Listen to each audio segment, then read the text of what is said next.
Rutherford atomic model के लिए, जिसमें हमने रदरफोर्ड एटॉमिक मॉडल को मेजरली डिस्कस कर लिया था, बहुत सारी चीजें हमने इसकी पढ़ ली थी, सही है। लेकिन दो चीजें इसकी फिर भी रह गई थी। मैंने आपको बताया था कि रदरफोर्ड एटॉमिक मॉडल एक बहुत बड़ा टॉपिक है, अगर आप इसको बुक में भी देखते हो तकरीबन 2 पेज का टॉपिक है ये बुक के अंदर, सही है। तो इसलिए मैंने इसको पार्ट्स में डिस्ट्रीब्यूट किया था, जिसमें मैंने फर्स्ट स्लाइड के अंदर आपको इंट्रोडक्शन और एक्सपेरिमेंट बताए थे मैंने आपको, ठीक है। तो भाई यहाँ पे जो हमारे पास रदरफोर्ड एटॉमिक मॉडल है, ठीक है, इसमें हमें सबसे पहले जो एटम का एक बेसिक सा स्ट्रक्चर है, सही, वो पता चला था, ठीक है। अब इसका जो एक्सपेरिमेंट था, यानी कि जो रदरफोर्ड थे, सही, उन्होंने एक्सपेरिमेंट किस तरीके से परफॉर्म किया था, इसको जल्दी से एक दफा रिवाइज कर लेते हैं, सही। तो यहाँ पे इन्होंने किया क्या था कि भाई यहाँ पे इन्होंने यूज की थी एक रेडियो एक्टिव सोर्स यूज की थी। रेडियो एक्टिव सोर्स का मतलब यह है कि भाई कोई भी ऐसा एलिमेंट जिसमें से रेडियो एक्टिव रेडिएशंस जो है वो क्या होती हो, निकलती हो। अब रेडियो एक्टिव रेडिएशंस के अंदर हमारे पास अल्फा रेज भी होती हैं, बीटा रेज भी होती हैं, गामा रेज भी होती हैं, सही। तो यहाँ पे हमारे पास जो है, सही, यहाँ पे एक रेडियो एक्टिव सोर्स जो है ना उन्होंने यूज करिए, ताकि ये क्या कर सके, रेडियो एक्टिव रेडिएशन जो है ये क्या करवा सके, हिट करवा सकें। अब ये रेडियो एक्टिव रेडिएशन इन्होंने किस पे हिट करवानी थी, यहाँ पे आप इसको, आपको यहाँ पे येलो कलर की एक प्लेट नजर आ रही होगी, जिसको हमने क्या बोला है भाई, गोल्ड फॉइल, जो कि एक बहुत ही थिन एक फॉइल होता है, सही है, यानी कि गोल्ड का एक बहुत ही थिन फॉइल होता है, बहुत ही थिन शीट्स होती हैं, सही, जिसके ऊपर जो है वो रेडिएशंस को क्या करवाया जाता है बेटा, हिट करवाया जाता है, सही है। अब जैसे ही इन्होंने इस गोल्ड फॉइल के ऊपर रेडिएशन को हिट किया, अच्छा, अब रिजल्ट्स के लिए उन्होंने क्या किया कि इसके अराउंड जो है एक स्क्रीन लगा दी, सही। यहाँ पे आपको दिख रहा होगा, एक ये कहलाती है फ्लोरेसेंट स्क्रीन, जिसके ऊपर हमारे पास एक खास तरीके का जो पेस्ट है वो लगाया जाता है।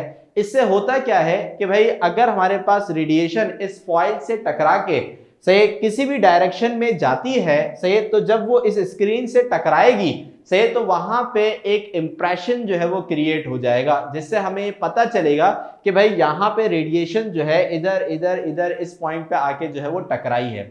क्योंकि भाई ये रेडिएशन जो है ये क्या होती है, इनविजिबल रेडिएशन होती है, सही। रेडिएशन क्या होती है भाई, इनविजिबल रेडिएशन होती है, हमें नजर तो नहीं आएगी, सही।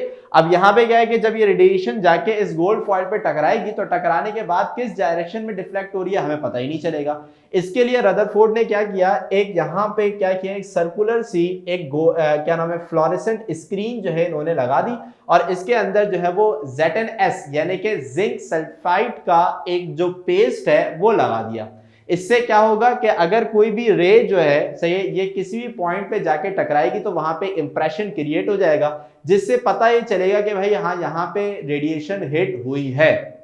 अब हुआ क्या कि जैसे ही रदरफोर्ड ने इस गोल्ड फॉइल के ऊपर रेडिएशन को हिट करवाया, सही, तो यहां पे हमारे पास क्या होगा कि भाई जो रेडिएशन है उसमें से मोस्ट ऑफ द रेडिएशन जो है वो ऐसे ही पास हो गई, सही। यहाँ पे जो रेडिएशन थी वो ऐसे ही पास हो गई, यानी कि ऐसे जैसे कि वो किसी चीज से टकराई ही ना हो, सही, बिल्कुल ऐसी आई और ऐसी के ऐसी पीछे की तरफ चले गई, और यहाँ पे हमारे पास बहुत सारे इंप्रेशंस क्रिएट हुए दैट रिप्रेजेंट के most of the alpha race, यानी कि मोस्ट ऑफ द रेडिएशन जो है ये बिना किसी चीज से टकराए से इस गोल्ड फॉइल में से क्या हो गई, पास आउट हो गई।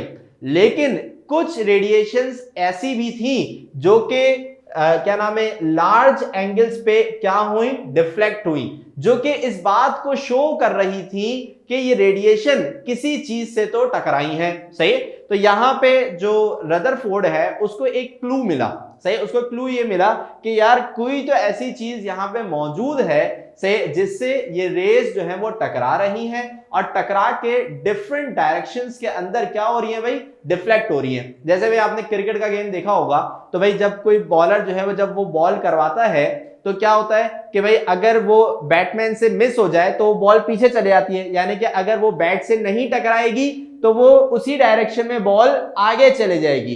तो ये सारी वो बॉल्स हैं, सही, जो कि बिना बैट से टकराए पीछे की तरफ चले गई।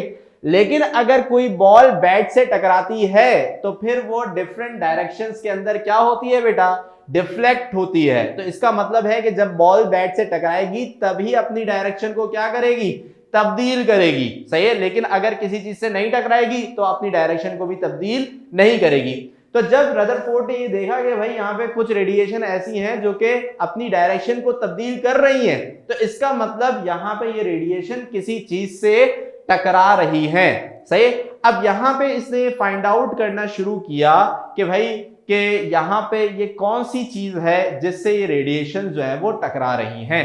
ठीक है, अब वो आगे की चीज हम जो है वो नेक्स्ट स्लाइड के अंदर पढ़ेंगे। सही। तो एक्सपेरिमेंट यहाँ पे इसका जो है वो सिंपल सा था। एक रेडियो एक्टिव सोर्स थी, एक गोल्ड फॉइल लिया, रेडियो एक्टिव सोर्स से निकलने वाली रेडिएशन को गोल्ड फॉइल पे हिट करवाया।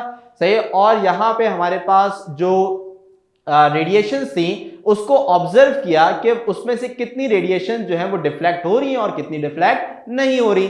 तो उसे रिजल्ट क्या मिला था कि मोस्ट ऑफ द रेडिएशन जो है वो अनडिफ्लेक्टेड गुजर गई, लेकिन कुछ रेडिएशन डिफ्लेक्ट हो रही थी। That give him a clue. सही। उसको उसने एक क्लू प्रोवाइड किया कि यार कोई तो ऐसी चीज है जिससे यहाँ पे ये रेडिएशन क्या हो रही है, टकरा रही है।